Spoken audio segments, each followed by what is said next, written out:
Kristen. And I'm Bethany. And this is Looking for the Middle, the Christian Girl's Guide to Modern Dating. We are just two single girls trying to help you navigate dating well as Christian women over the summer with this Q&A series that we're doing. Yep, we are.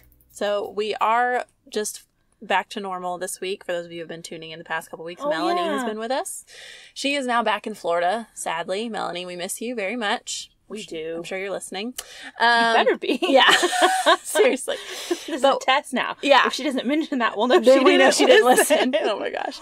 So let's jump in with our first question for today. This one's like a 3-part question, I feel like. It's almost like 3 different questions in one. Yes. It's a good question. Loaded question. Yeah. But a good question. So she asked, how do you get past quote unquote doubts in a new relationship and really discern what is just nerves and what is actually a red flag? Am I really attracted to him? Is he the one? Etc. Whew. That's a lot. It's a lot. But at the same time, I think we're all like, I totally understand exactly what you mean. Yes. So first, if it's really early, don't feel like you have to know if he's the one, which we can talk about soulmates in a minute. But don't feel like you have to know that right away. You may, and that's great. But if you don't, that's okay too. You want to see progress in a relationship. It's not a sprint to know, is this the right person? No, because I think there's this pressure, especially within the church. We've talked about this. We did a whole episode on this, on do soulmates exist and is he the one? And so I would highly encourage you to go listen to that if you haven't already. But I think there's this pressure specifically within the church because if you're dating for marriage, then it must mean you're getting married. You must mean you're getting married. Or you have to find out as soon as possible if you're going to marry them. Otherwise, you just want to go ahead and break it off. And I don't think that's necessarily... I do think you should be dating with the intent to, pursue marriage with this person. But it's going to take time for you to figure out whether that's going to happen or not. And I don't think we have to put pressure on ourselves necessarily to figure that out in a very short amount of time. Like, don't make it speed dating with the one person where you're like, I need to know all these things about you and your 5-year plan and whether you want to have kids and how soon you want to have kids and everything else within a 2-month span. Like, you can spread it out. You can talk about those things. I think that's a huge way of alleviating doubt, though, too, is start with those things that are big and important. Because if you don't line up on those, then you know really quick, I think that's when you know this is a red flag. If there are things that are like foundational to who you are that you disagree on, not just like, oh, we have little differences here, but you're like very, very different on, like in like opposition, then that's not just nerves. That I would say those are red flags. So start with those things, because if you build that foundation, you've got that security of, okay, these huge things we agree on, we can get through other stuff. So talk about that stuff early. And then once that's been established, so just kind of let it develop organically. Those aren't the only things you want to know about someone, but I think you find those out first and then just let it kind of go from there.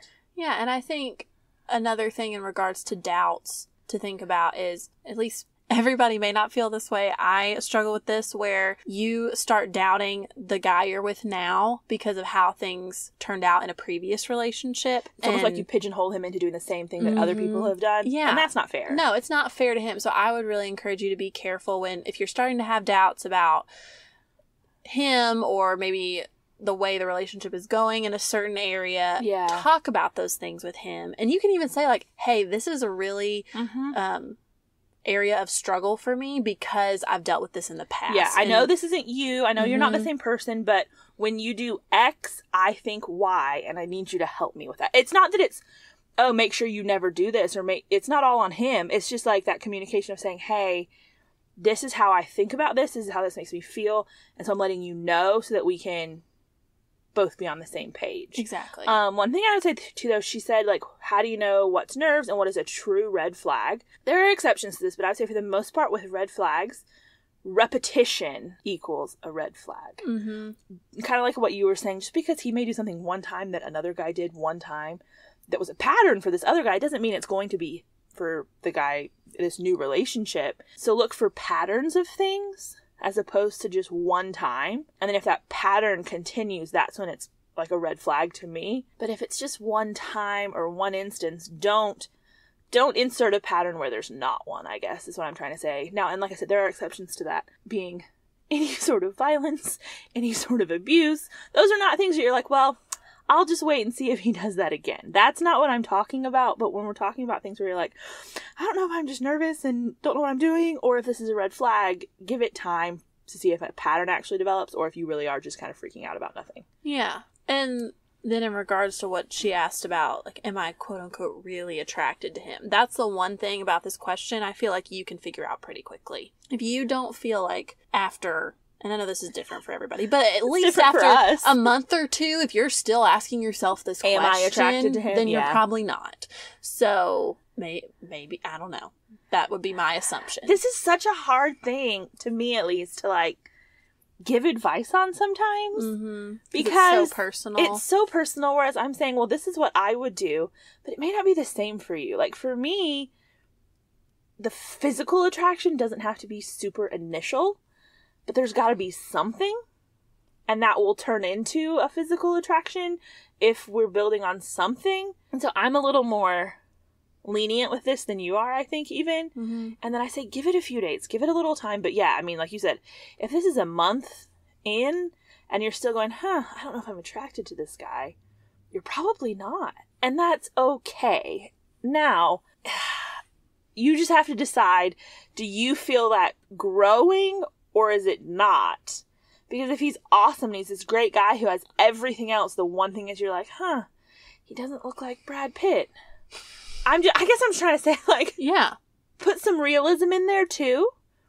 He doesn't have to be. No. Like, are you being realistic in that as well? Because if he's got everything else going for him, he's got all these things like the non-negotiables on your list, but he's just not a supermodel or what you always envisioned or whatever, give him a chance. Yeah. You know, I guess that's what I'm trying to say. I don't know. Yeah. You can definitely, I'm not saying if there's this is not a one and done. Yes, exactly. One date and done kind of a thing. But I definitely think it's something that after a little while, if you're not, it's okay for you to. Yes.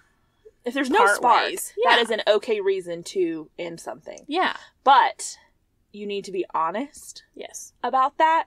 So don't go into it and say, don't make up something. If that's the only reason, as unfun as that is. Unfun, that's the word. You need to be honest with him that you think he's great, he's a really nice guy, you just don't have that spark or that chemistry or that attraction or whatever word you want to use, you need to use that word. Yeah, definitely. It's not fair for him if you don't tell him the truth on that, but then it's also not fair to, once you know that attraction isn't ever going to be there, to just continue on. Yeah. Because he has no idea. He's getting invested and emotionally involved, and if you know that's not there, you just need to tell him. Yeah. And the last thing I'll say, as we're kind of like wrapping up, this is like a 14-part answer to a 3-part question, but not to over spiritualize it here, but these are things you can pray about and ask God to give you clarity and peace on, and you should. Yeah, and ask the Lord to show you where your expectations may be unrealistic, where you're, what you're looking for is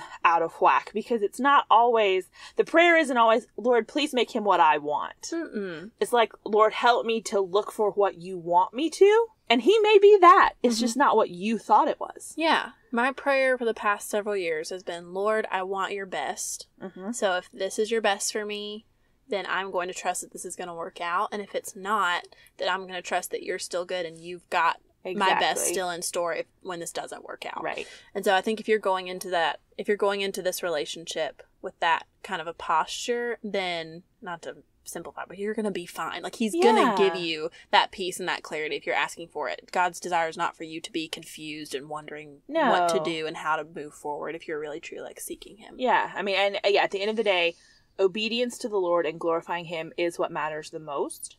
And so pray that he would give you clarity on how best to do that. Mm-hmm. And yeah, like you said, you will be fine. Mm-hmm. There may be hard conversations. There may be things you don't want to have to say. But he is good, and you will be okay. Yes, absolutely. Okay. All right, next question. I love this one. Yes, it's from a guy. We're so excited that he asked this. But he wanted to know, what does pursuit look like to a Christian woman?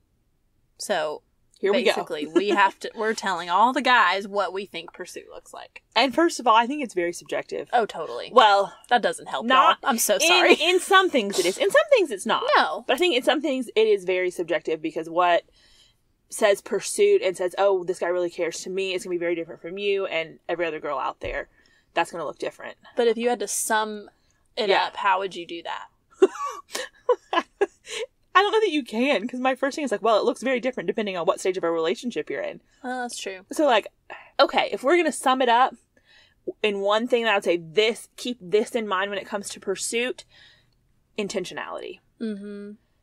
Pursuit is not haphazard. It's not chaotic. It's not an afterthought. It is intentional, and it is reflective of a lot of your character, I think. Mm-hmm. And the value that you place on this girl and this relationship, and just that. I ran out of words. Okay,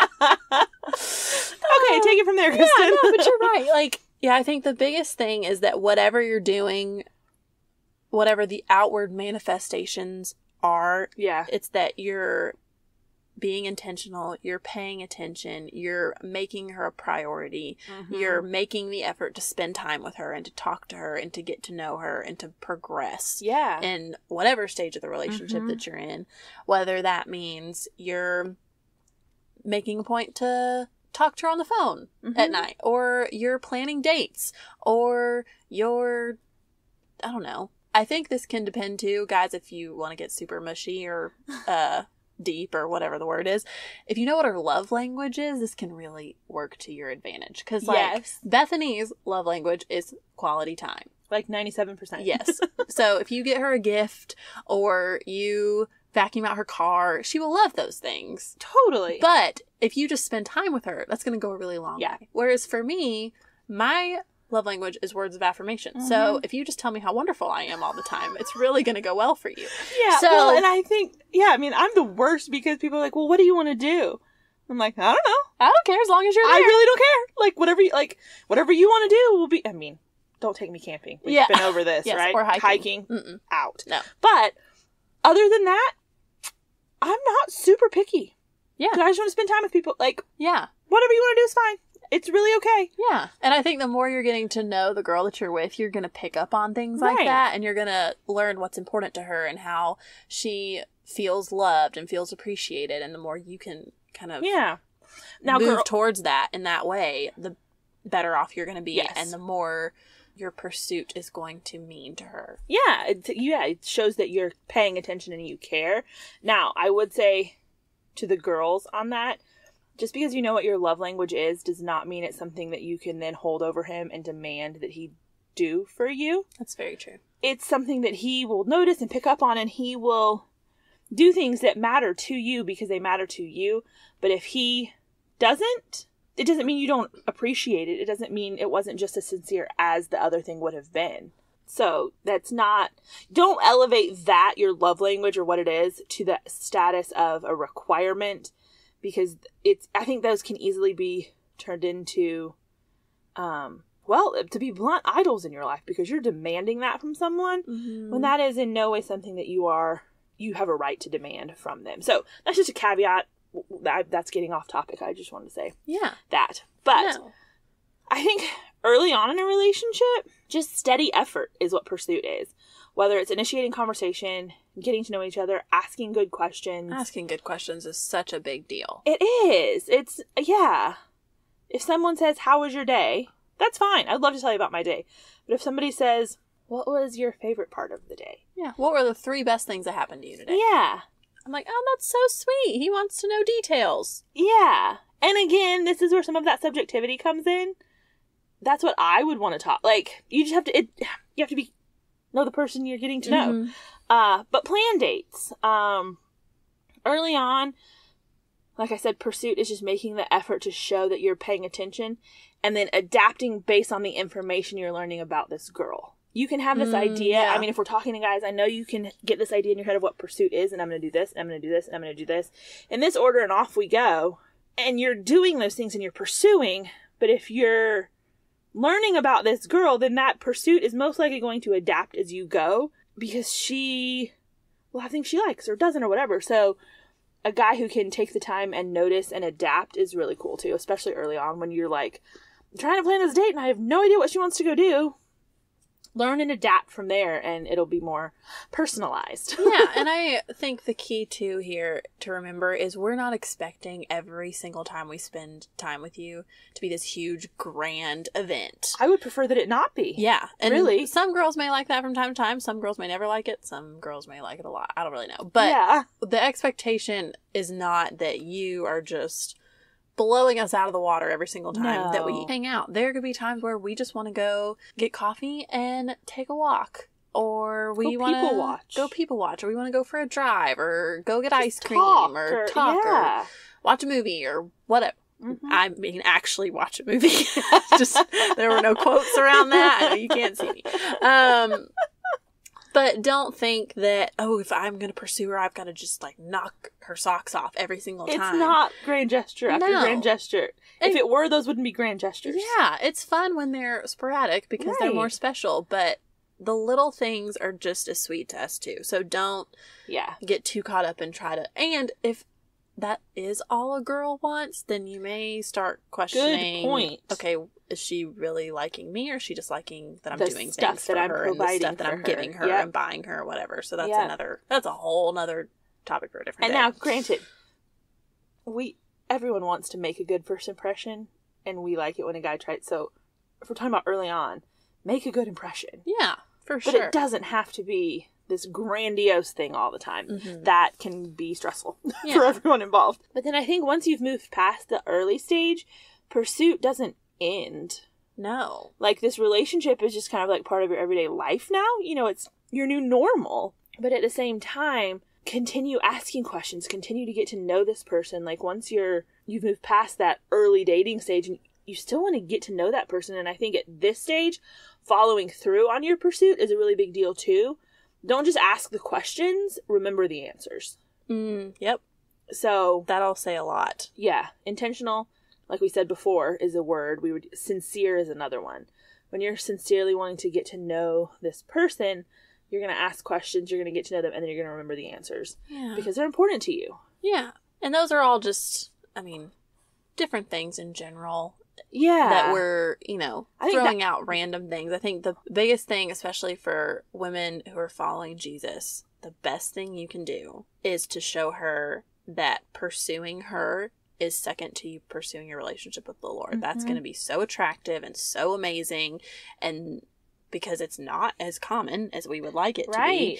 And we want to see that your priorities are in order, and as important as we are to you, we want to know that your relationship with the Lord is the most important. So I think that's huge whenever you're getting into a relationship with a girl, to make that clear and have conversations about that, and start those conversations. Mm-hmm. Because if you're pursuing a girl and your walk with the Lord is in the right priority in your life, then whether hers is or not is going to be very important to you. Like, whether her walk with the Lord is just as important in her life as it is in yours. And so you're going to want to talk about those things, and showing her that you prioritize that. It says a lot about your ability to pursue. It says a lot about your ability to commit to things. It says a lot about your ability to lead. So show her that in your everyday life. Mm-hmm. I think that's huge. And like we said, those other things, that's just women in general, Christian or not. This is one that, because the question was, what does it look like? What does pursuit look like to a Christian woman? And so I think that is the one thing that sets it apart from everyone else, is your walk with the Lord should be first, as should hers, but then it should be so influencing your everyday life that she can't help but see that, not because you want to show her, but because it's just your life, and that is an everyday part of it. And I think that's huge. Well said. Thanks. As always. Well, that's all we've got for today, y'all. These are great questions. They really were. We just had 2 today. Yeah. So there were 3 in the first one, so technically we had 4. Right? That is true. There was like several in that first question. Yeah. So I feel like we did answer a bunch. Yeah, we're not cheating or anything. It's fine. Maybe a little. Maybe a little bit. But tune in next week. We'll have another Q&A episode. We've got 2 more of these for you guys to finish out the month of July. We do still have a couple of question slots open that we could fill. If y'all have any questions you want to get to us, we do have, I think in that last one we still have at least 1 spot we could fill with something. If not, we'll just ramble on about what's already there. It's totally fine. I'm just saying we could squeeze in another one. Yeah. So if you have one, go ahead and send it to us. You can email us, lookingforthemiddle@gmail.com, or find us on Instagram. Or Facebook. Looking for the Middle podcast. How to message we'll us. be there. We're easy to find. We are. And then go ahead too, once we hit August, we'll be having Couchcast in August. Mm-hmm. So send us your questions for that too. And then we actually started today some content prepping for season 3. So crazy. So we've got some fun ideas, some fun things. We're getting some different topics planned out. So we are going to start recording that in the next few weeks as well. Lots of exciting things. Really, we've got a lot way. coming up with season 3. There's going to be some cool surprises, some fun things you guys can get in on for that. So stick around, bear with us through the summer. We've got a lot going on, and you'll find out about it soon enough. Yes. But until next time, I'm Kristen. And I'm Bethany. And this is Looking for the Middle.